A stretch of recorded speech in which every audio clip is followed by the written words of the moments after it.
the inaugural edition of the Curses and Champions podcast, an exclusive podcast of the Chicago Sports Column. Alongside Ryan Whitten and Darren Zaitlin, I'm Matt Gentile. For our first spin today, we're going to take a deep dive into Bears free agent signings. Ryan Pace made it rain last week, fellas. Made it rain! We'll also chat about Loyola. The Ramblers are going dancing onto the Sweet 16. Wow. I can't believe I'm saying that. Ramble on! The best team in Chicago sports history. Sister Jean, motherfuckers. And I'm sure there'll be some other extra tidbits along the way. But before we start, let's let the people know about our blog, this podcast, and ourselves a little bit. So the Chicago Sports Column, it's set to debut next week on Thursday, March 29th. Same day as opening day in Major League Baseball. It's very easy to remember. Ryan, tell everyone what they can expect when they visit the Chicago Sports Column. Yeah, ultimately, I think we all can agree as Chicagoans that Chicago sports is really a part of the fabric of the community. It lays the basis for a lot of the conversations that we have within the city. It's how you meet strangers at a bar and make new friendships and things along those lines. At the same time, it's also the source of a lot of frustration. So, people have lived through extended droughts and things of that nature, and it's a complicated mess. It's a very, very difficult thing to deal with. We've seen the highs and lows, and ultimately we hope we're creating a website that really encapsulates all that. And aside from great written content, you'll be also treated to these frequent podcasts where we share our takes on the latest news and happenings in Chicago sports. So why the name Curses and Champions for the podcast? Well, what better way to describe the highs and lows? We were just talking about Exactly. that. True. And it's not just, when you think of curses, it's not just the Cubs. And that curse is over, my friend. Rest in peace. Rest in peace to that curse. Rest but in pieces. there's other curses that have been associated with Chicago sports. White Sox, 88 years. Yeah, absolutely. Blackhawks. The Blackhawks. Right now, a lot of people think the Bears are in the midst of a quarterback curse. A lot of people think that the Bulls are in the midst of a curse of MJ. Possibly just a real Bears curse, by the way. It's been 33 years now. So. That's true. I think it might be the curse of the coach. But Darren, actually, you came up with the name Curses and Champions a long time ago when you created your own blog. I did. I had a blog spot named Curses and Champions about 8 years ago, and it was just a spur of the moment. I was pretty passionate about sports, so I'm like, hey, you know what? I'm going to write something about it. And that was in the midst of all the misery with the Cubs, but also the high of the Blackhawks winning and starting their great run. So, like you said, highs and lows. That's just every day with Chicago sports. It's just nuts. It's complicated. It's a It mess, is. really. It really is. It's like Facebook. It's complicated. It's very, like if we were to put a status of your relationship with Chicago sports, it's complicated. It's there's so much euphoria that happens in Chicago sports when our teams win. You saw it with the Cubs 2 years ago. We saw, 3 Blackhawks Stanley Cups that were just, those were some great parties that were associated with it. So fun. And we've also, Darren and I are Cubs fans. We've, been through all that misery. Chicago sports has also keyed your car, is what you're saying. Oh, it's absolutely. Complicated. Yeah, it's knee me in the crotch. Even with the Bears, you think, 5 years ago, the play-in game for the playoffs, that was a knee right to the groin. Jay Cutler's there entire live. career is a knee to the groin. It's complicated. Man, there's so much fodder right there. But you'll have a lot to look forward to with the site and with this podcast. But I also want people to know a little bit about us. These 3 strangers on the mic. This is our debut. Well, I'm Matt Gentile, journalism major from DePaul, but life threw me a bit of a curveball, and I'm working in digital marketing these days for a retailer. That's all I'll say. I got a non-compete clause. But I still have a passion for Chicago sports, and I wanted to share that passion either behind the mic or, in a really good blog post. I try and bring an analytical approach, but I'll have my meathead moments a lot. Don't we all? It's just part of the gig. But Ryan, what about you? Tell the people about yourself. Yeah, so I went to the University of Tennessee, so recently on the receiving end of Sister Jean's fury on the basketball floor there, but ultimately was a journalism and electronic media major. Actually got away from it for a little bit, but got my opportunity to break in writing about college sports. And I've been a professional sports writer ever since. I currently actually work for Cox Media, working on their ACC news desk, but haven't really had that Chicago sports outlet since, the early days of me starting to write on blogs and things of that nature. So, really looking forward to this opportunity to really be able to put the stamp on something that I followed so closely throughout the course of my entire life. So Darren, why did you come around? I just have a passion for Chicago sports. I've always had that passion since I was a kid. When I was throwing a ball against a chair, trying to act like Ed Belfour, I have no experience whatsoever, but you're just imagining me as a goalie right now. I could imagine you wearing that awesome Eddie Eagle mask, rocking a Goldberg. No, I went old school. I went no helmet. You know, I had to kick it old school. But no, that's what happened to all your teeth. Yeah. But no, I just have a passion for sports. I'm a psychology grad from Carroll University. Obviously, I'm not doing that right now. I work in the digital print industry, also for a retailer that I cannot disclose. Views expressed are not of the employer. People could just look this shit up on LinkedIn. That's the only problem. Or Facebook. That too. Because all our data's out everywhere, you know. Cambridge Analytica. Well, I try and get off the grid as much as possible. You're such a I got a burner phone. Well, I subscribe to the Jesse Ventura's school of life. The body. But it's I think it's going to be a great ride for everybody here, and I think for our listeners too. We're going to be just regular dudes. You're going to hear the sounds of beer cans opening, regular beer bottles, very regularly, and we're going to drop a few coarse words every now and then. So oh shit, just like that. So you guys want to get to the fun stuff? Let's do it. All right. So first, we got to get to the Bears free agency. Did they make any moves? A couple of moves. They had tendered Josh Bellamy. Oh, okay. They tendered Cam Meredith. We'll get into that later, and Bryce Callahan. Oh, and then they made just like a flurry of signings right around midnight, or at least agreements. Yeah, Pat O'Donnell. And Pat O'Donnell, man, you gotta bring back Legatron. That's the big one. Of course, the big fish, Allen Robinson, signs a 3-year deal with the Bears. Yes. And that was somebody we all had a so pumped about that. So huge. It was our top target, or our specific top target. Regardless of what Ryan Pace was saying, he was certainly our number one player on the board at that moment. That's true. So Allen Robinson, Trey Burton signs a 4-year deal with the Bears. The kicker, Cody Parkey, signs a 4-year deal with the Bears. We can get into that a little bit later, too.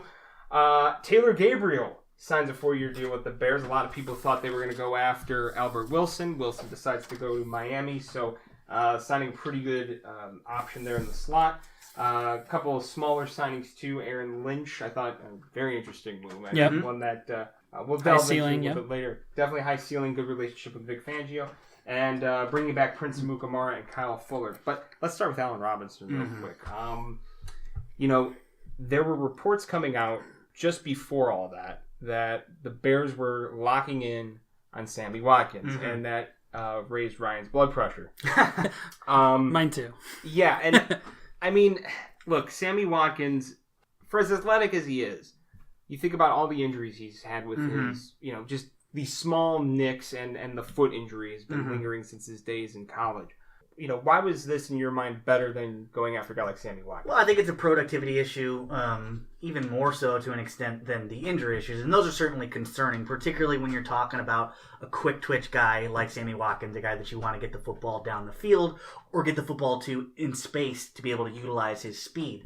The more of those mounting injuries, the more concerning it really is. But ultimately, over the course of the last couple of years, hasn't been overly productive. He's still a good football player. He's a useful football player. And within the framework of certain offenses, you can certainly get a lot out of him. But Allen Robinson has a stronger history of production. I mean, he had an 80-catch, 1,400-yard, 14 touchdown year in 2015.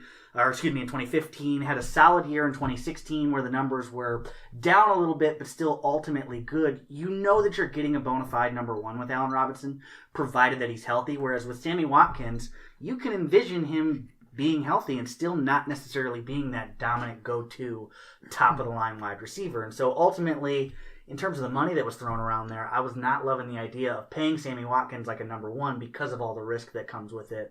Whereas with Allen Robinson, it seems to be as simple as a 24-year-old of him just simply being healthy, and you're going to get top-of-the-line production from it. Plus, he had Blake Bortles as his quarterback, which we all know, up and down, mostly down, but sometimes up.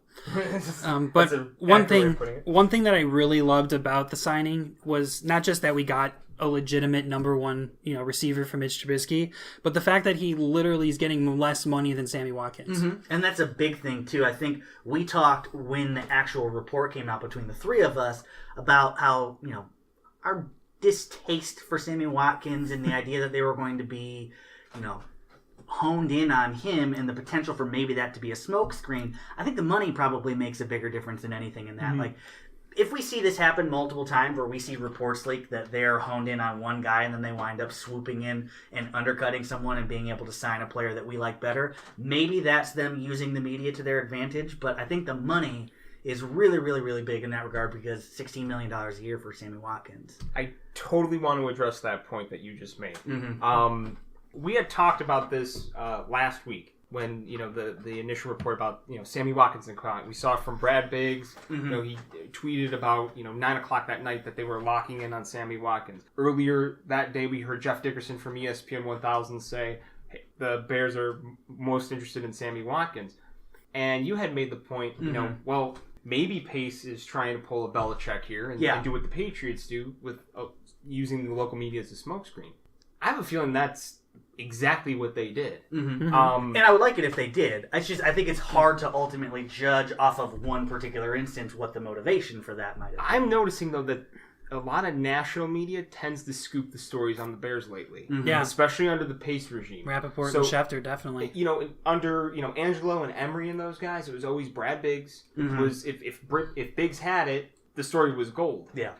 You're not really getting that as much. Biggs, I'm not ripping Biggs at all, but I think they're more guarded with local media, and you're seeing a lot of these national guys scoop in with these big stories. So I have a feeling that maybe Allen Robinson was the top target. And especially like what you hear about, Matt Nagy's offense, you have to be a very good route runner in this offense. And Allen Robinson, I think, especially in comparison to Sammy Watkins, is a lot better route runner. And you saw like how it helps him get open. He's not a burner by any stretch. No. But certainly athletic enough and a smart enough route runner to catch a bunch of. He can still create separation. Yeah, I mean it's applicable. It's game speed is what he has. I mean he's not a sub 4.4 guy like Sammy Watkins has the potential to be ultimately, but he's still a big-bodied, long-striding guy who can run in that 4.5 range and still be able to take the top off a defense if you're not giving him the respect that he's earned. But ultimately, he's going to beat you with more subtle and nuanced route running and ultimately being able to go up in high-point footballs because he's 6'4". He's just a bigger, more athletic target in terms of what he's going to do when the football's in the air than Sammy Watkins is. And I think that's another huge, huge reason why we all ultimately liked him better than Watkins. I feel like he's a more super freak version of Alshon Jeffrey. I love the highlight video. It's so fun to watch. Oh my gosh. There was one game, I think it was a preseason game actually, against the Jets, where he had two of these sick catches along the sideline. I know it's preseason. You just see that ability, and like that's what the Bears, I felt, have been lacking the most since Ryan Pace has come in. That's blue chip talent.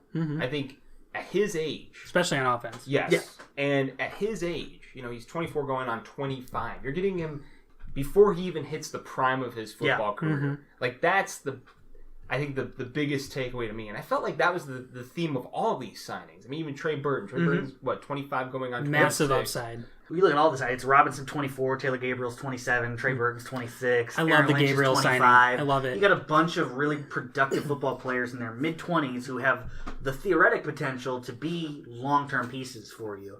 And contracts that are structured in a way that if they don't work out, you can get out and pivot into someone else who does have a possibility of being part of that long-term future for the Bears. Yeah. Absolutely. And, the thing that I like is all these signings, again, they're all young, but it's Ryan Pace taking swings at positions that he knows he has to fill. So the wide receiver position, it's not like they're not going to draft a guy.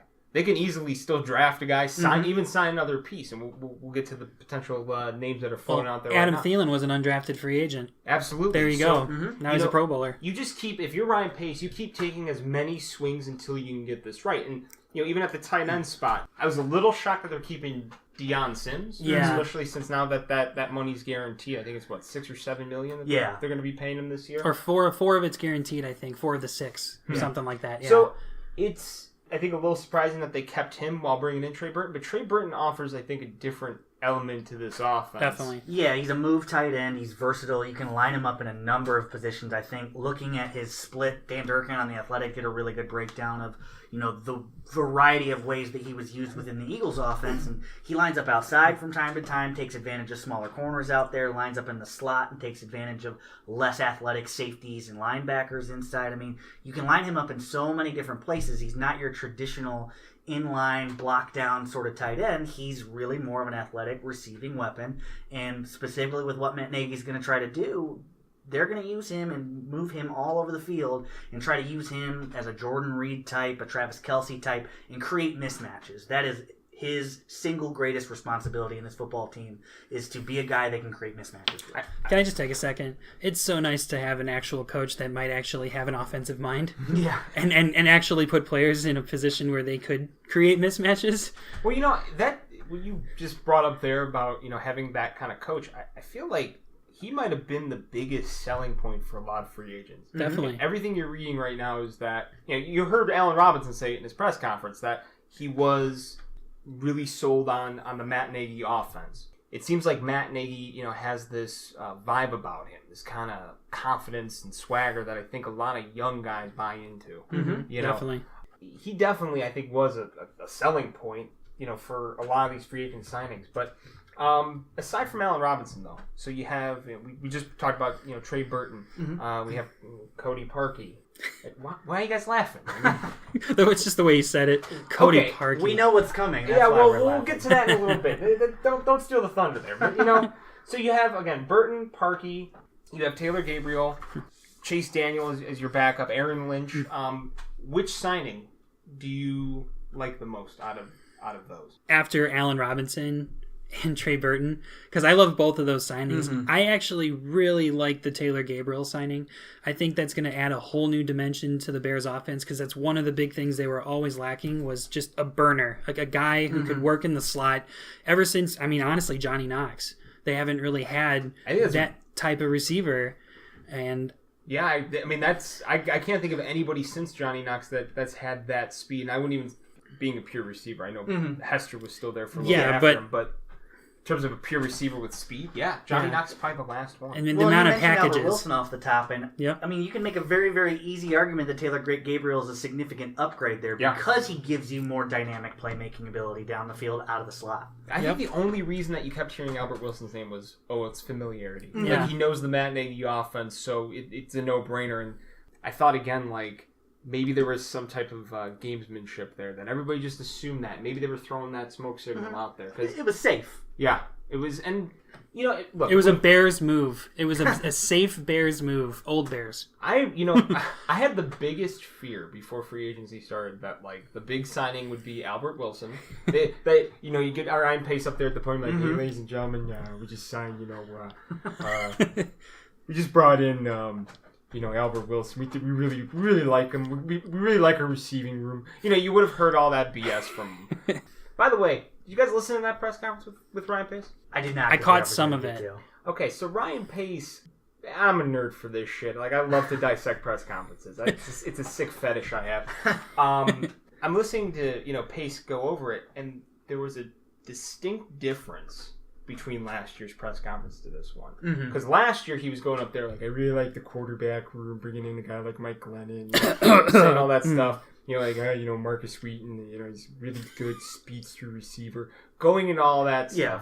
This year it was a lot more, we like Allen Robinson's upside. He was very he was not getting too thrilled about the signings. And I think that should have been the approach he took last year. But you could tell it was definitely... What was wrong with Mike Glennon? Well, last year, clearly biding time, whereas this year they saw an opportunity to get significantly better in a very, very short period of time. Does that necessarily make the Bears a playoff team? No, of course not. But, again, we talk about how young all those guys are that they went out and actively pursued, and you grab a bunch of pieces who have the potential to be parts of the future when the Bears are playoff ready, and potentially, if everything goes right for you, you've got a team that can jump into the idea of contention at this moment. So it was aggressive without having to truly overextend yourself and throw big money at guys in their late 20s and 30s because you feel like you have to win right this moment. Absolutely, and that's the kind of move you make when you're on the precipice, when you're this close to being a contender. Like the Ndamukong Suh. Look at the teams that are targeting him. Rams. Those are teams that are in championship contention. Actually, I just named one team. Who's also targeting Suh? The Cowboys have been linked to an extent, and they're certainly in that general vicinity of championship. I was about to say Raiders, but I heard that he canceled his visit there. going back to Pace for last year, like you were saying, you said this year he took a lot of swings on receivers. Last year it was the quarterback. I mean, it's the same thing, but we hope Trubisky is the answer. He followed a bizarro Philadelphia Eagles route, where instead of going after, a Sam Bradford type, he went after, bizarro Sam Bradford. I don't know what else you would call him. Well, Sam Bradford's worth $20 million, so... Well, I mean, Michael Lennon's worth 15. I'll be honest with you, though. Sam Bradford, over the course of those 3 games before he gets hurt, was incredible, like MVP contention type good. And in this day and age, we know what the quarterback market's like. And that's really what happened with Mike Lennon last year. It's true. It's a product of the marketplace, and they didn't have a ton of other options. Obviously, that wound up being the wrong option for them. But, I mean, it was worth a stab. And it was a one-year tryout. It's not something that set the football team back long-term. So. No, and it did have the early out. That was the one thing that Ryan Pace did. I think that... He tends to do that with most of his contracts, actually, if you look at it. Yeah, most of the contracts this year are built in a way where you can get out from underneath them in the event that something goes catastrophically wrong. He's the master of the escape clause, that's for sure. If you would have told me $18 million guaranteed for Allen Robinson, jeez. I think... Especially after the injury? I think that's awesome. That surprised me a bit. And the cool thing for a guy like Allen Robinson, that 3-year deal is great on 2 levels. One, it's going to come right, I think, around the expiration of the collective bargaining agreement. 2021. And 2, he'll be young enough to cash in on another big deal if he has a productive season. Whether it's in Chicago or in another spot, he could potentially get another payday if he has a big couple of seasons. I wanted to get into, as we were talking about the other free agent signings we liked. Any one of these that you just can't stand? Like, any of the acquisitions that he made that you don't like? Mean, aside from the re-signings, the new blood that he's I can kind of...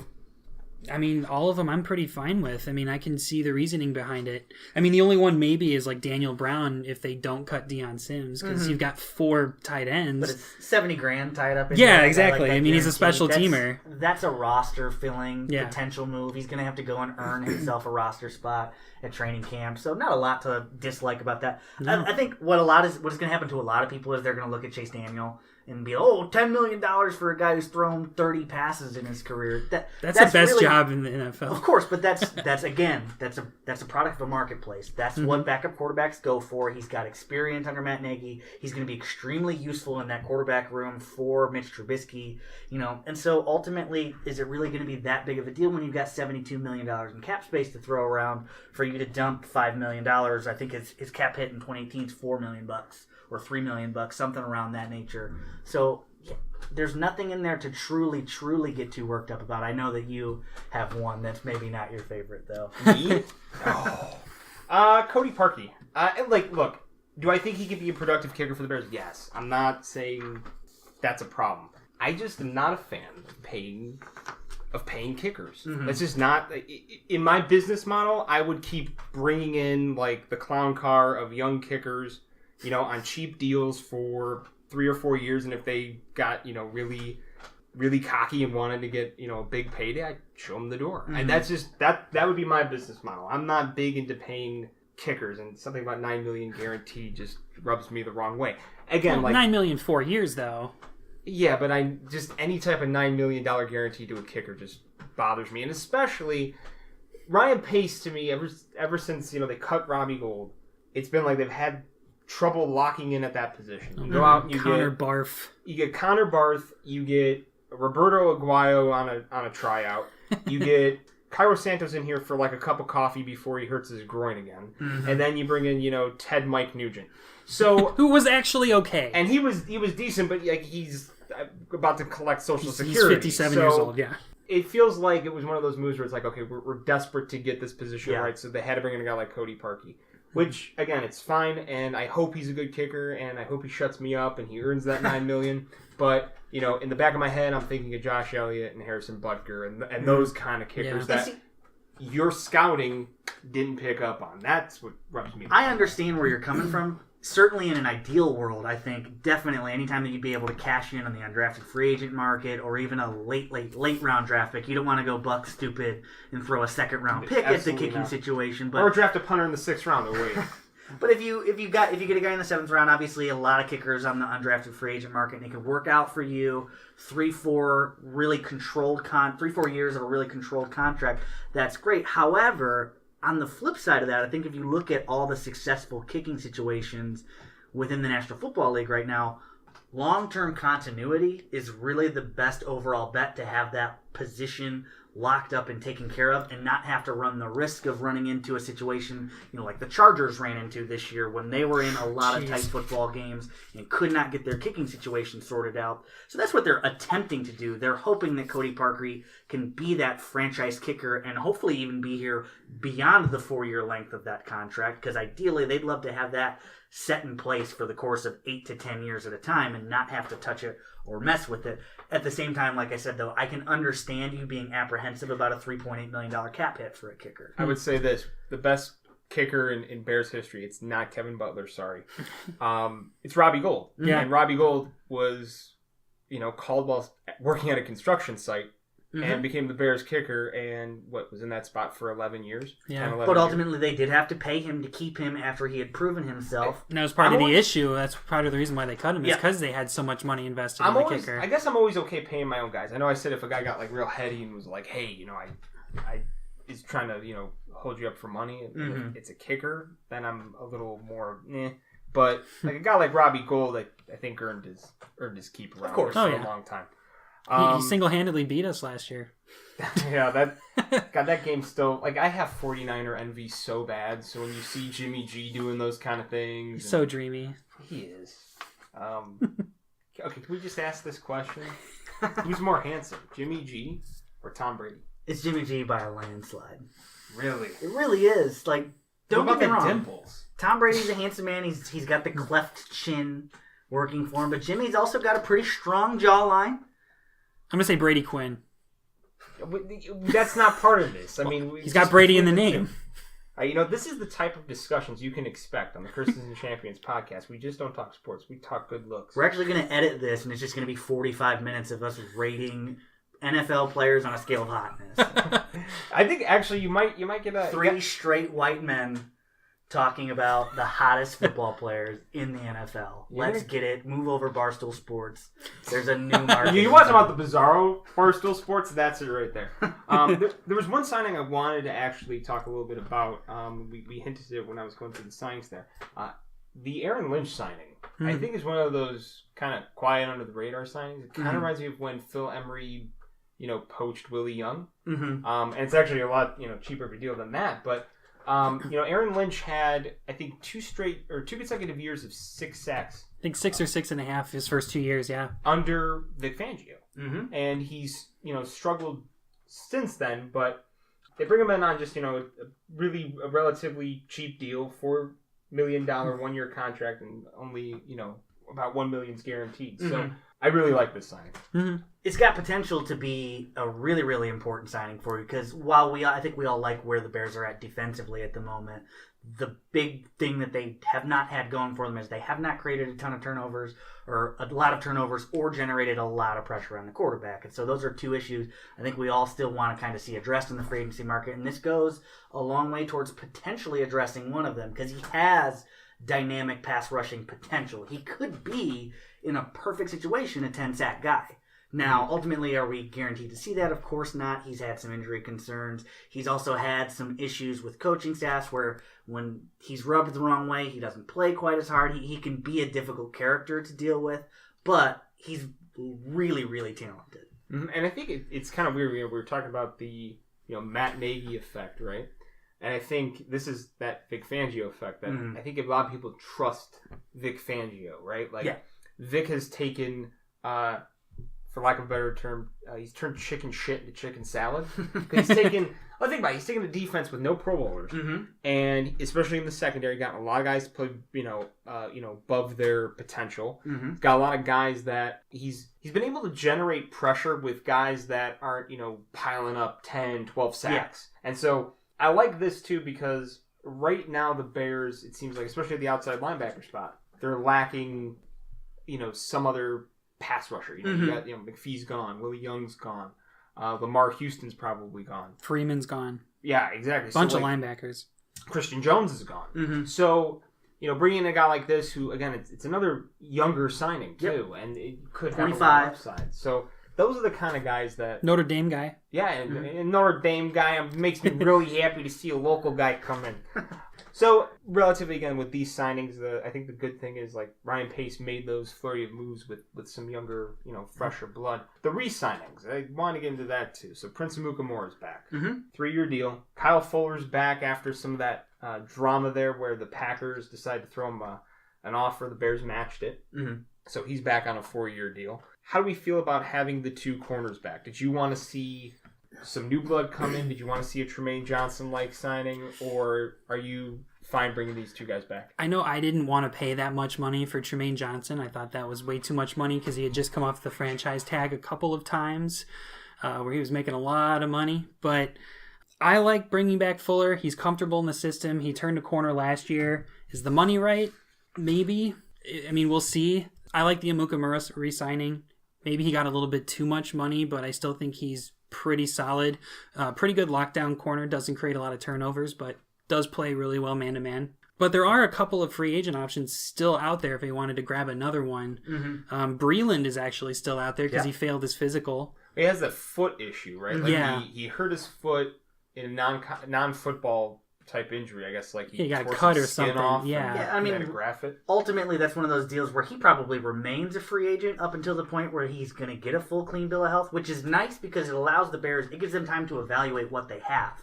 So in the event that you're cheaper. Exactly, in the event that you're eventually going to be interested in him, if he remains on the free agent market heading into, say, June or July when they're on the precipice of getting into training camp, that could be a really, really interesting option for them. But I think ultimately with what they brought back, Amukamara and Fuller, you're getting continuity for one. You're getting solid overall cornerback play with contracts that are built so that if there is a regression there and Amukamara, starts to taper off in his late 20s or Kyle Fuller regresses back to what he was prior to last season, you can get out of those contracts and then they can ultimately go and use the money that they'll get back from them to go and pursue number one options at cornerback. But it's a safe move. I think Vic Fangio is going to be comfortable with it, and it allows them to, continue to have the defense be just ultimately solid and be a death by paper cuts type unit as opposed to being a unit that has a couple of sledgehammers in there. So I think it works for them, and the deals again are constructed in a way that help them long term.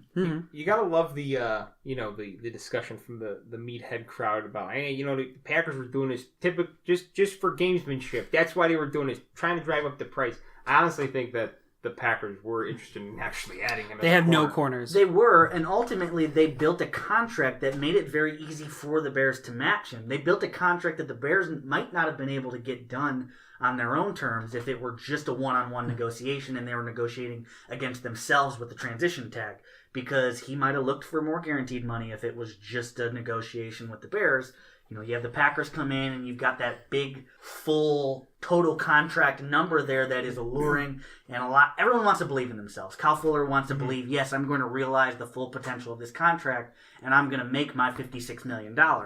But realistically, the guaranteed money is always going to be the most important element of that, and the Bears have a contract that's built in a manner in which that allows them to get out from underneath it, again, if it goes haywire for them, and that's the single most important element for a guy who has really just maybe 1.5 seasons worth of solid production. So got one more guy who's available that you could see if they wanted to bring in another corner, because that is a lot of money to be invested in two corners. They'll probably just bring back, Callahan?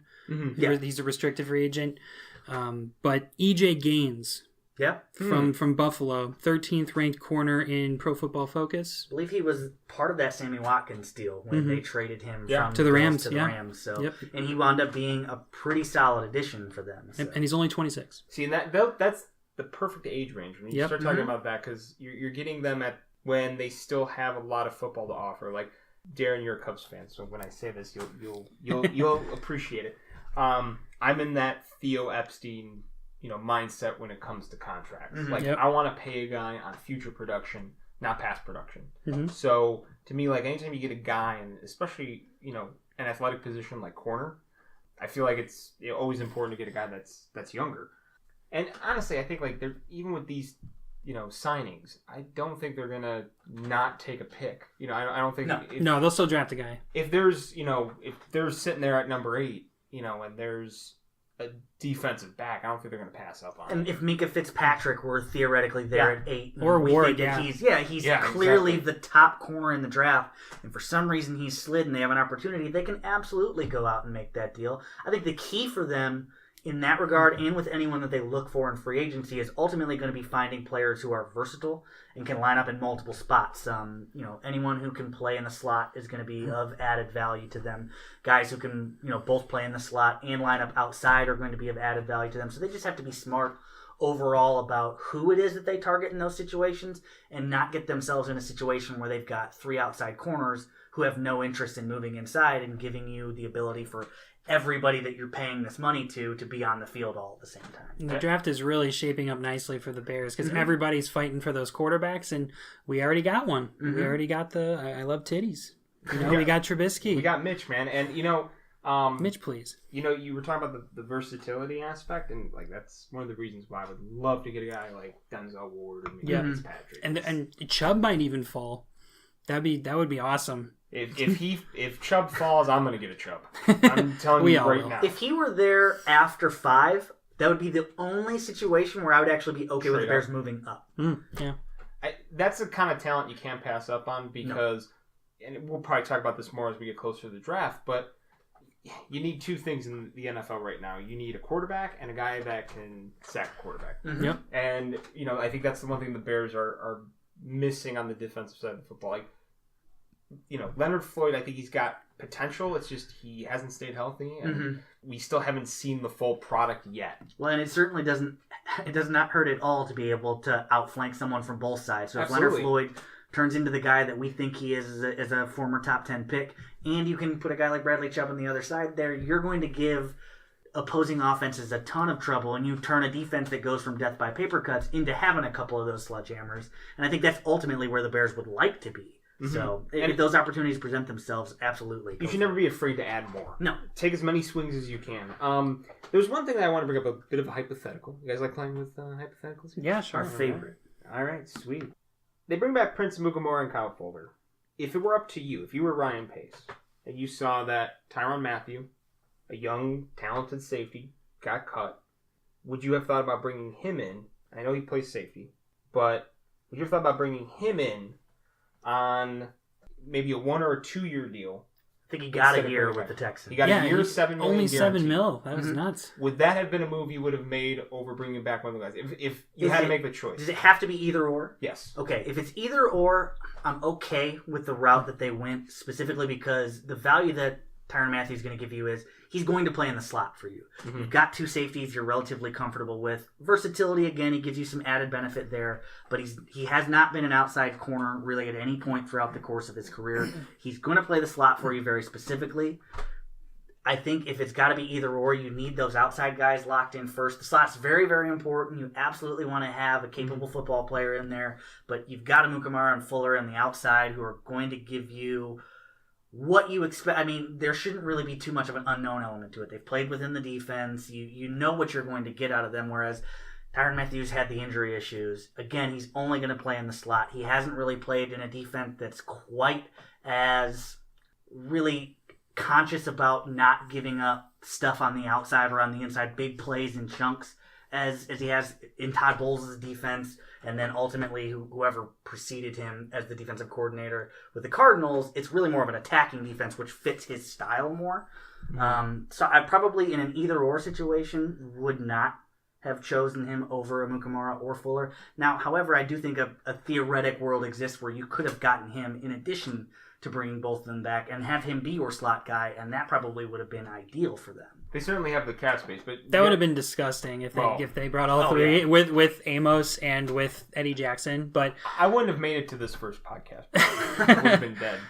But no, I agree. I think I only would have brought in Mathieu if one of those safeties wasn't there. Mm-hmm. I mean, if Amos was trade bait, and if you think Mathieu is a better safety than Amos, then by all means, you got 2 ball hawkers back there then with Eddie Jackson and Mathieu. But I like the route they went, just like Ryan. I think with me, like Tyrann Mathieu does scream that. Again, I drool over the whole idea of getting blue chip. Yeah. So for me, like I think I would have taken my swing with a guy like Tyrann Mathieu and maybe let a guy like Prince Amukamara walk. Although if he came here 1 year, $7 million, then I would have been like, I would have thrown him a yeah. 2-year, $14 million contract. And, I mean, to me, I look at his age, too. Because like Allen Robinson, he's 24 going on 25. Yeah. So a guy like that, I have trouble passing up on. Now, again, he probably wanted to go to a team that he thought had the best chance of winning. And I think absolutely. From what it sounded like, he targeted the Texans as a destination because of that defense. And, and I think, even like on the offensive side of the ball, Deshaun Watson's a big selling point, too. So yeah. I think, and J.J. Watson. Yeah, I think he had his sights set on going there anyway. But, in a dream world. The other situation that's, popped up right now, another Jacksonville Jaguar, former Jacksonville Jaguar, actually, Alan Hearns hit the market yesterday, and Allen Robinson started the full court press on trying to get him to Chicago. I saw that he was getting Bear fans to light up his Instagram, and which is hilarious. And they have, of course, Bears. Now, Bears. He is taking a visit with the Jets, but he did tell a radio station yesterday that the Bears were one of 7 teams that contacted him. Now, it's interesting because there's the Cam Meredith situation also happening at the same time. So again, another either-or question thrown your way. Yeah. If you had to take your druthers, which one? It ultimately comes very, very specifically down to the dollar amount. I mean, what's going to ultimately be invested in? What sort of a contract do you have to match if Cam Meredith ultimately winds up taking an offer or getting an offer from the Ravens or the Colts or anyone else it is that he's interested in at the moment versus what Allen Hearns is going to command? And I mean, my gut tells me that Hearns is going to be the option that they're more seriously interested in pursuing at the moment because of the way that tender situation was structured with Cam Meredith. They had an opportunity for that to have potentially been a second-round tender, which would have guaranteed basically that Cam Meredith was coming back. Yeah, why the hell did Ryan Pace do that? Because to put that second-round tender on Meredith, he had to pay an extra $1 million. That's it. So instead of paying him $1.9 million, he would have paid him $2.9 million. And you get the insurance there because no one's going to tender an offer to him at that moment and then have coming off his injury. Exactly. Too. And then the Bears, I mean, at that point you call their bluff. You say go ahead and take him for any contract that is even remotely beyond what you're willing to pay, and you get a second-round pick in return. And that sort of value, that sort of draft value, I mean, to command a second-round pick for any wide receiver in the league is pretty difficult right now unless your name's Julio Jones or Antonio Brown or DeAndre Hopkins, like a top 5 guy. You can go out and you can get a guy like, Des Bryant, who used to be a top 5 overall wide receiver, and you probably couldn't get him for more than like a late-round swap at this moment. So if you can get a second-round pick for Cam Meredith, you're absolutely going to do that. But yeah, I think the way that tender situation worked out was they were ultimately just really fearful of his injury coupled with the fact that they just threw all that money at Allen Robinson and his injury. And Gabriel. Yeah, I mean, you just don't want 2... He wasn't hurt, though. Yeah, you don't want 2 of your top 3 guys theoretically coming off of serious injuries and running into a situation where worst case scenario plays out and you don't have both of them at full strength, and now Taylor Gabriel is your top option and you've got a bunch of ragtags behind him. I mean, that's not putting... Last year with Kendall Wright as our number 1. Hold on, guys. And that didn't work out guys, so well. There's still Kevin White. Oh, yeah. Remember, it's like we're getting another first-round pick this year. I don't know how many 4 years in a row. How many freaking times have we heard that one? We're getting another first-round pick. Dark horse comeback player of the year candidate, man, Kevin White. 2016 and 2017, two years in a row. I still remember when you texted me.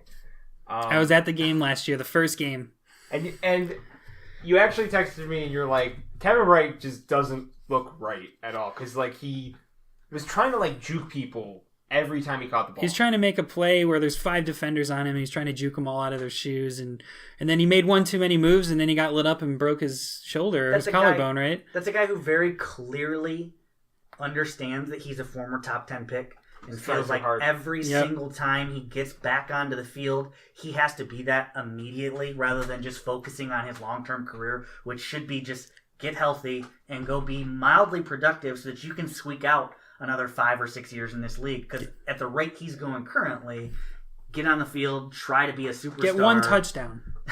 And then ultimately he's going to wind up being out of the league in 2 years. Yeah. Yeah, he is in better shape. I don't know if you saw that Instagram photo. Oh, yeah, he's ripped beyond belief.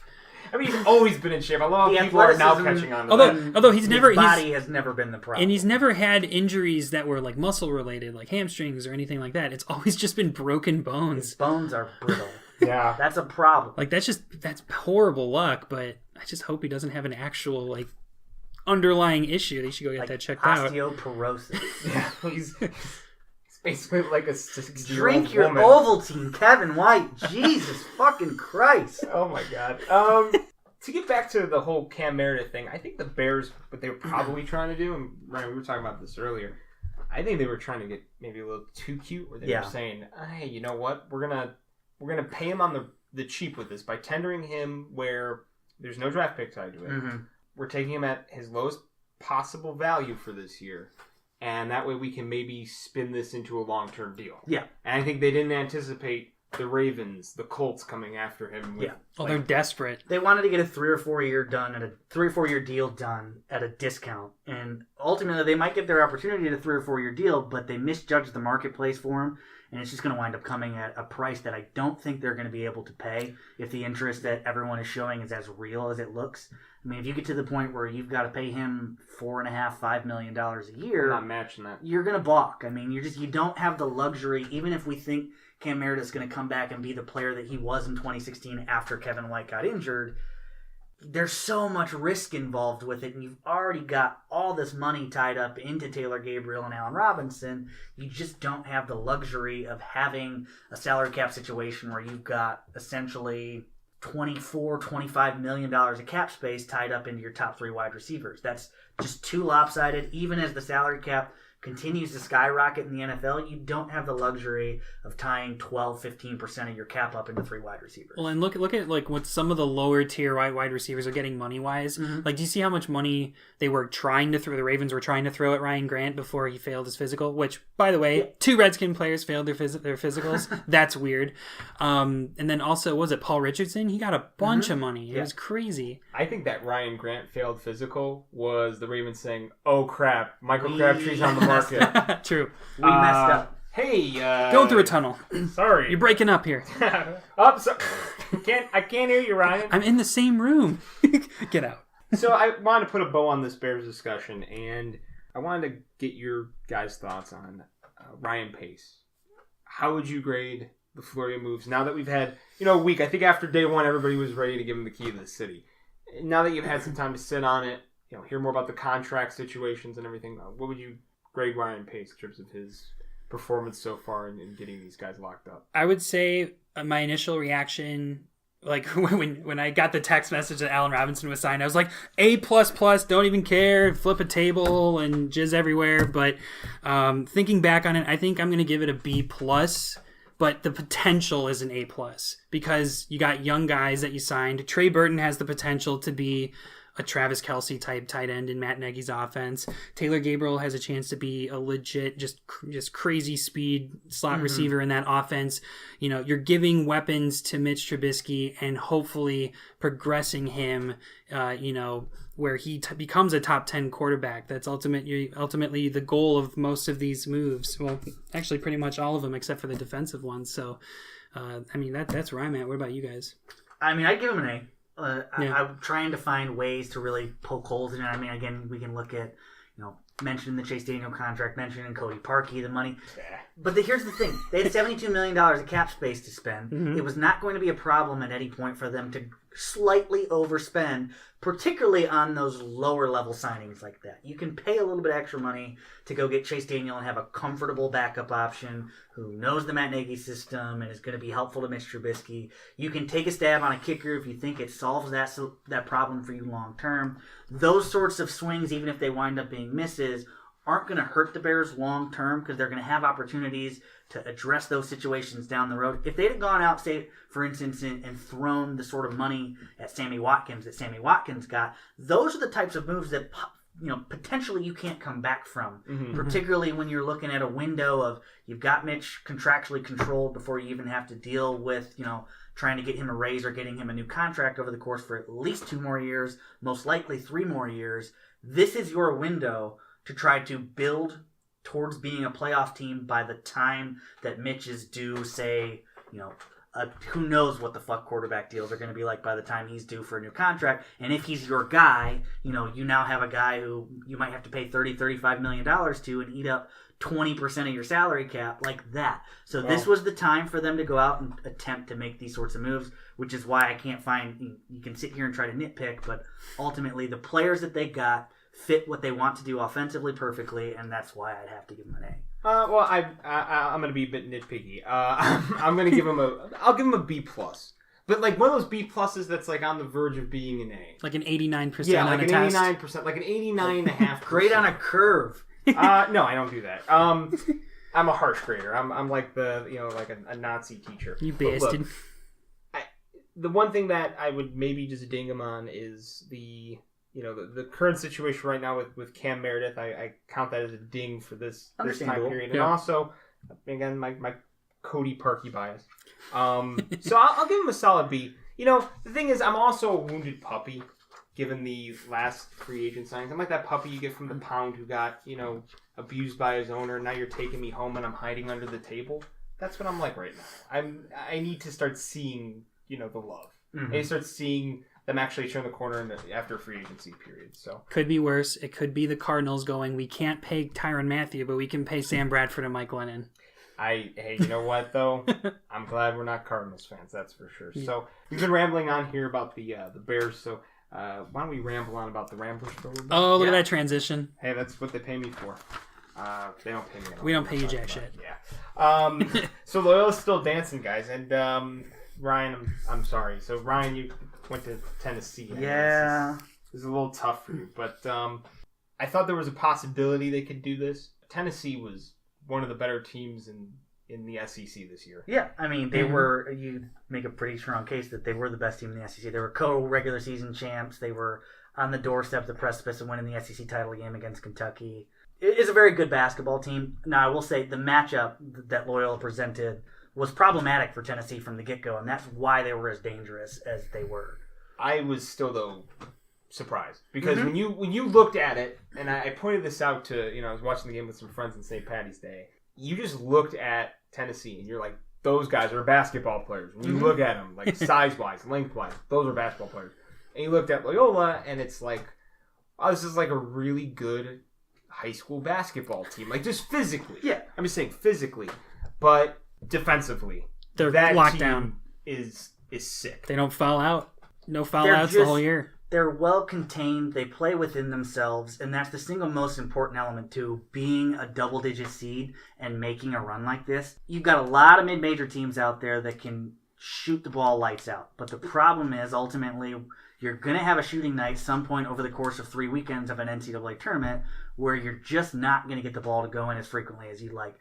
When that happens, do you have the defensive ability to continue to hang around in those basketball games? And that's what Loyola's calling card has been. It's a number 27 adjusted defensive efficiency team in the country. So they've been good defensively all year long. And then when they can contain them in them games, in those sorts of games, and stay really, really close against those sorts of teams, they have the shooting ability to step down and have a guy like Dante Ingram, hit a shot to send Miami home, and have a guy be able to Tennessee's defense had to respect their shooting ability down the stretch, and that's what created the ability for him to get to the rack and get the bucket that ultimately sent him to the Sweet 16. So I think they're just built perfectly for this type of a run, to be a double-digit seed that makes it to the Sweet 16. If they were a team that was, in the low 100s that was okay defensively, but not very, very good defensively, I think we would not be talking about them in this light, and they would have been a team who probably goes home, after the opening round. They've certainly become a national story too. Like they are, and they play team basketball. I mean, they're almost like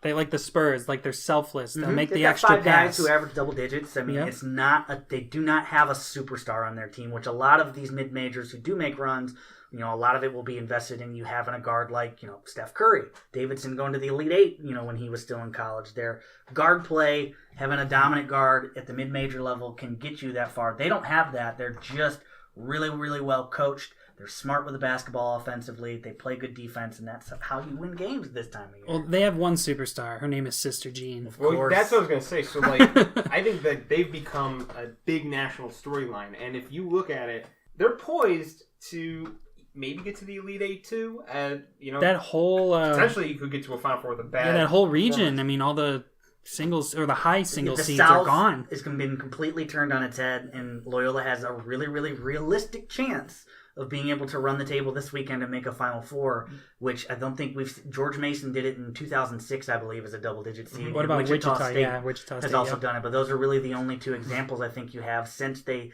upped the field to 64 and then to 68, where you have double-digit seeds in the Final Four. Loyola probably statistically, in terms of the probability of it happening, have the best chance of all of them. Well, yeah, you have no Cincinnati. No Virginia, no Arizona. You've already knocked Tennessee. Virginia got wrecked. Now that was great. The only team that stands in their way is Kentucky. Mm-hmm. If Kentucky is going to get to the if Loyola gets the Elite Eight, that matchup with Kentucky, that's where it could come crashing down. Yeah, but it's still pretty impressive to get to the Elite Eight with this program. Of course, definitely. Well, and that's the thing too. Like, it's so remarkably hard to dislike this basketball team, regardless of whether or not you have a Chicago tie or not.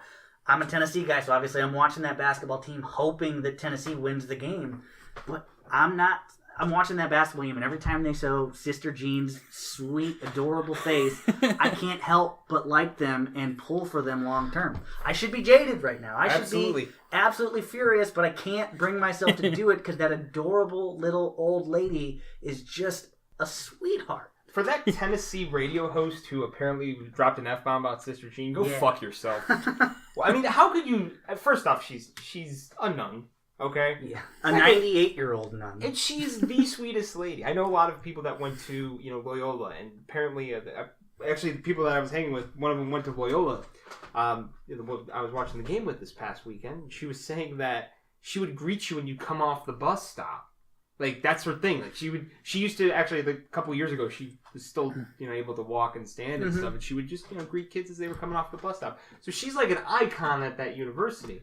And you know what? I don't care if she's soaking this up a little bit. Who cares, man? She's earned it. She's been on this planet for 98 years. 98 years and... watching Loyola basketball just burn. But she saw for national 3 decades. titles. She did. But, I mean, for 3 decades now, she's seen those heights. Again, Chicago sports. It's a perfect little parable of what we're talking about. She's seen the absolute highest of heights for the national championship, and then she had to spend 30 years of her life having to give game plans to teams because she didn't trust them to actually go out and box out and fucking rebound. Like, she's earned every second of this, and she should be soaking it up. And anyone who, again, I'm a Tennessee guy. If anyone's going to have a right to be angry and not like Loyola because he just got bounced, like, again, fuck that guy. You're trash. I'm sorry. You're fucking garbage. I'm glad that David Haw took him to task because David Haw is everybody's. We're gonna cut that out. David Haw is everybody's moral compass in the city of Chicago. The best thing about it, though, is he didn't actually really even have to say anything. He just let the dipshit's own words write the column itself. Back to Haw. It's probably 700 or 800 words, and I'm guessing it's 600 words worth of just transcript in it. And David Haw just being like, okay, well, that's what that guy is. That's what most of David Haw's columns are. So anyway, with Loyola, though, there is the prospect that Porter Moser could, walk at the end of the year. Mm-hmm. Now, there's been talk that Loyola, actually, their AD came out and said it a couple of days ago that most likely going to tear up that contract and sign him to some new paper. Last week, it was reported on ESPN 1000 by David Kaplan that he has a contract roughly in like the mid 6 figures. Mm-hmm. And Loyola apparently is not one of those schools that has a booster that's willing to throw a little extra change where he can get in the high 6 figures. Mm-hmm. Now, that could change, and you would think a situation like this where they make a run in the tournament, it might open some eyes and make that happen. But I could totally see a school coming in. Let's say whatever school that... who's the coach at Rhode Island? Danny Hurley. Yeah, so if Hurley goes to... a place like Pitt, that's one of the schools that's calling him right now. You've got an Atlantic 10 school. It's a state university, so they're going to have quite a bit more money than a small Jesuit private school to throw at somebody, of course. Where somebody like, Porter Moser can go into a situation like that and maybe get his last payday, because he's not a young guy. No. He's been around the block. I mean, he coached at Illinois State prior to this and was fired by them. He's been at Loyola, I think, for 7 years almost now, and has been through the mediocrity. That's probably the one thing they have working for them, is that he's been there for a while now. He's got this great 30-win basketball team he's coming off of. I think he's going to have, ultimately, I think 4 of the 6 top scorers are coming back. Mm-hmm. So he's got an opportunity, particularly in the NBC, for this to be a team that is continually successful. And since he's been through, the troubles and he's not some hot young up-and-comer, potentially he makes the long-term business decision to stick around because of what he has in place already. But it's a really, really soft market for coaching candidates. The mid-majors have been picked pretty dry, so every major opening that comes up makes it more and more likely that he's going to receive some sort of offer that really makes him kind of bat his eyelashes a little bit. So it'll be interesting. The more he wins, the bigger the offer is ultimately going to be. So yeah, and I don't know if I could blame him if that situation came where maybe he gets a chance where over the course of the deal, maybe in 2 years he might net like a couple $1 million. You can't pass that up if that opportunity comes along. If Loyola can't do it, I would understand why he's got to walk. Mm-hmm. But one of the things I got to give him credit for, he's really good at handling the media. And I know I that's something people really don't probably give a shit about. But again, it's part of that press conference fetish I have. He's really good at addressing all the questions that come his way. Mm-hmm. So he's had this question come up. And instead of being one of those guys like a Jim Boeheim who's like, that's a stupid question, he's, Porter Moser is willing to just say, like, he's always going to deflect it, but he deflects it respectfully. He understands that. He understands why the question's being asked. His moment's now, and that's the big thing, too. I think that's the single most important element is, yeah, he might get a bigger job somewhere down the line, but he probably will never get this sort of a chance to make a run at a Final Four again, no matter where he goes. Short of him getting an offer to go to a blue blood, you don't get Final Four chances like this often. So it's very, very, it should be easy for him at this point to say, like, listen, I understand that's your job. You have to ask these questions, but I have to unplug from all that because we're singularly focused on this opportunity that's in front of us. Because, again, 1963 national championship, but that program has been dead for 35 years now. You've got an opportunity to rally a city like Chicago around you, make a run. I mean, you're just not going to get these sorts of moments regardless of where he winds up long term. Loyola's matchup in the Sweet 16 is against Nevada and the Fighting Eric Musselmans. That man is absolutely crazy, by the way. Adorable daughter, though. Yes, absolutely. But that man is crazy. I mean, the whole that's probably celebration. That's probably going to be the better matchup. Is the adorability of Sister Jean versus his daughter. I think her name is Mariah, and you want to talk about the circle of life right there. You got this young adorable kid and this adorable sweet old 90s woman. Circle life. Exactly. This matchup though is actually really interesting because Nevada did against Cincinnati. Mm-hmm. They shoot lights out. They were down over 20 points in the last 11 minutes and were able to cut that deficit. How do we feel about that matchup from an offensive standpoint? Because Nevada can shoot lights out. And they have guys that are coming from other large programs that all transferred out. I am a little worried about this matchup. I think Loyola defensively does present problems for them, but it's another case where, if Nevada's hot again, it's going to be tough. Their size is going to be an issue. I think 5 of the 6 guys in their rotation are 6'7", so they're long. Loyola doesn't have that. I mean, a lot of they've got Cameron Crutwell on the inside who's 6'9", but the rest of their rotation, by and large, are guys who are 6'3", 6'4", 6'5". Clayton Custer, their point guards, a diminutive little 6-footer. So having that sort of length on the floor certainly presents matchup issues for them. Now, what I think does work in their favor is that Loyola's deeper than Nevada is. Nevada only runs 6 in their rotation at the moment, so they're going to have an opportunity to where if they can impose their will on them defensively the way that they have, they can wear them down, and they should be able to grind on them, and that should favor them late.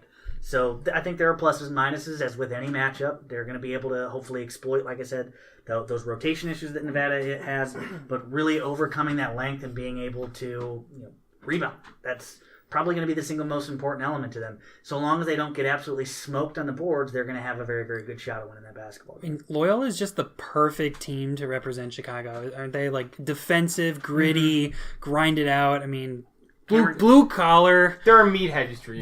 They've got a 6'9" center who plays completely below the rim. He's a rec league hero, basically. He's that guy wearing the Homer Simpson beer shirt. Oh, God. Down low, and he's just got the crafty little up and under moves and things of that nature. That's everything that they do. The dude in the YMCA. I think it's 6 or 7 players on their roster, local kids, so they've got the flavor that you would hope for. And a lot of times what happens, particularly with those smaller private institutions is, even though they're here in the city, they don't have a ton of city flavor to them because you've got to really go and cherry pick from kids who are interested in a Jesuit type of education, kids who can meet the academic standards that Loyola have. But this team does actually have that Chicago flavor to it, and even the guys like Krautwig, who I think he's from Algonquin, so he's a local kid as well. He's got that kind of grindy vibe to him. So if Loyola wins, we can expect to see Sister Jean with her, sainthood, right? I think there's a good chance. Yeah. They might canonize her immediately. Yep. Actually, real quick before we move on, how's everybody's bracket here doing? I'm just curious. Miserable. What bracket? Huh? My whole Final Four is intact. Really? I had Kentucky, Michigan, Duke, and Villanova. I think one of my brackets, because I did like 7 on ESPN, I think one of them has 3 of 4, but I thought that whole South region was flawed from the get-go. Virginia was a very flawed first seed, even though they were the number 1 team in the nation. The hardest part about it was it looked like the deepest of the brackets, and it's turning out to be in terms of obviously the player getting from a 7 seed in Nevada and an 11 seed in Loyola. Well, 9 seed Kansas State. I think what shook me at the beginning. The reason I went with Kentucky is I thought of those teams, Kentucky had the most talent, so I thought that might be your best flyer to take because look, with Virginia they can't score. And you saw it. They can't play fast. Retrievers. That's probably That's the the biggest biggest thing is they do knock shots down on occasion, but they can't play fast enough to overcome a deficit like they ran into against UMBC. And the other thing too with Arizona, you stopped DeAndre Ayton, you slowed down the whole flow of that offense. And that's the thing. It's a lot. This has always been a guard-oriented tournament for that exact reason. Post, you can deny, you can make it difficult for them to get the ball. Guards, you're not going to take the ball out of their hands. So if you've got great guard play, you have a significant advantage over a team that's going to be as reliant inside as Arizona is with DeAndre Ayton. Yeah, Loyola, they'll be the first game tomorrow against Nevada, so I know we'll all be watching. Wanted to end this real quick with just some talk about the Bulls. Tank. The tank effort's on. I mean, the last few games we haven't seen Zach LaVine, Lauri Markkanen, Chris Dunn. They're basically Rob saying Lopez. I got an update on the Tank. They are currently down by 30 with a minute left. There we go. They were down by 40 at halftime or third quarter. Perfect. Yep. That's exactly what I want to hear. Damn right. The Knicks game, and then I'm sure this is another thing of beauty when you look at the box score, but that Knicks game, looking at the box score of what they pulled off in terms of what their rotation was to lose by 20 to an equally bad roster Knicks team, that was a thing of beauty. You know what I actually saw on Twitter a few days ago was when the Bulls ended up beating the Grizzlies. We'll get into that. There were Knicks fans on Twitter actually saying, man, it's not fair that the Bulls get to do this because we're still playing our guys. I'm thinking, what are you talking about? Like the league's complaining about Robin Lopez and Justin Holiday. Those aren't the differences in you tanking, okay? Yes, it is. So I thought that was hysterical. But with some of the wins that they did pile up, I shouldn't use the word pile up, but they were beating the teams that were in front of them in the draft pecking order. Can you really blame Garpax? And look, there's a lot to blame Garpax about, but can you really blame them for campaigning? He was supposed to be tank commander. Right, Cristiano Felicio. And, I'm drawing a blank. The kid that they got from the G League. Blakeney? Antonio Blakeney. Antonio Blakeney. Yeah. Can you really blame Garpax for that unit coming off the bench and leading you to a win against Memphis? No, I mean, No. I think it's more of a Fred Hoiberg issue than anything, because a true tank job is built on how you divvy up minutes. Because ultimately, the players who are going to play their hardest. They're going to try to win the basketball game. The players don't have the same directive that the front office might have in terms of trying to get They're not there the to best lose. lottery pick. No, they're going to go play. They're trying to make their money. They're trying to earn a job elsewhere if they don't wind up being a part of this organization long term. So it really kind of falls on Fred Hoiberg to divvy up minutes in a way that makes it as hard as humanly possible for you to win basketball games. And that's the thing. Like I always look at it like this. Like you have to play it smart. If you're up 5 with 4 to go, you might say, okay, Zach, take a seat. Mm-hmm. You might bench Zach LaVine and roll with campaign at the end of the game. You have to get creative like that if you wanted to do these. I find it very, though, frustrating that the league came down on the Bulls. And they singled them out of all the teams. Of all the teams that are in this tank mode, the Bulls are the one team that really haven't come out and said we're tanking. They're saying, well, we're rebuilding, we're trying to get younger. They've played a lot of their, older veteran players, heavy minutes, especially early in the season. They've monitored everything every step of the way with the league office, and yet the league office wanted to come in and say, well, you need to play Justin Holiday and Robin Lopez. I don't understand why they came down on the Bulls, but they don't come down on a team like Sacramento, like Memphis, like the Phoenix Suns, who are, sitting guys like, Devin Booker, who's probably one of the, best up-and-coming guards in the league. Memphis lost 19 in a row. That's what's driving me nuts. They're actually blatantly sitting Marc Gasol late in games. Yeah. So I don't understand why the league is picking on the Bulls for this one, unless maybe the fix is in. I don't know. Yeah, I mean, I think the biggest problem that they had was that they weren't smart enough to ultimately just come up for reasons why to do it. Not as actively. So right now they're finally doing it, and they're essentially giving the blatant FU to Adam Silver because they're still sitting guys like in the Knicks win the other day. They sat Chris Dunn, they sat Zach. Oh yeah, now they sat Markkanen, they sat Lopez, and they came up with reasons for why that was something they had to do. Just wear a walking boot. They're bullshit reasons, and that's basically what the NBA is saying is you have to give us a reason. So their reason apparently for sitting Lopez and Holiday were that both guys didn't want to take a role as bench players. So they played it as, okay, well, if you don't want to take a role as a bench player, then we'll make you inactive. And both guys agreed to it. But, again, like, the Bulls do everything on the up and up and get screwed. It's just, I'm not trying to be that. The NBA wanted them to lie better. Yes. Pretty much. Can you do a better job of lying? Just don't be like Mark Cuban and I'm talking about the, tanking thing, not the other stuff. But I'm not one of those guys that's always going to stick up for Garpax. I think in this situation, you can't really blame them for some of the wins that have racked up recently. Other teams tanked harder. I'm of the mindset that the NBA, that some of these lotteries, they weigh down lottery balls. That's just me. I subscribe to that theory. The Bulls Derrick Rose lottery year. I'm just saying, the Patrick Ewing to the Knicks. The Magic getting another number one pick when Shaq's a star. I'm just saying I could see that, and especially with the lottery being in Chicago this year, setting itself up. It's possible. It's possible. So, gentlemen, that was your first podcast. How do you feel? Delightful. Aroused. Aroused? Do you guys need a cigarette? I need a chub. So, with Ryan Wood and Darren Zalin, I'm Matt Gentile. Thanks for listening. We'll be back next week with an all-baseball edition to preview the Cubs and Sox. Remember, you can find all the latest Curses and Champions podcasts and other great written content at the Chicago Sports Column starting Thursday, March 29th. Just go to www.chicagosportscolumn.com.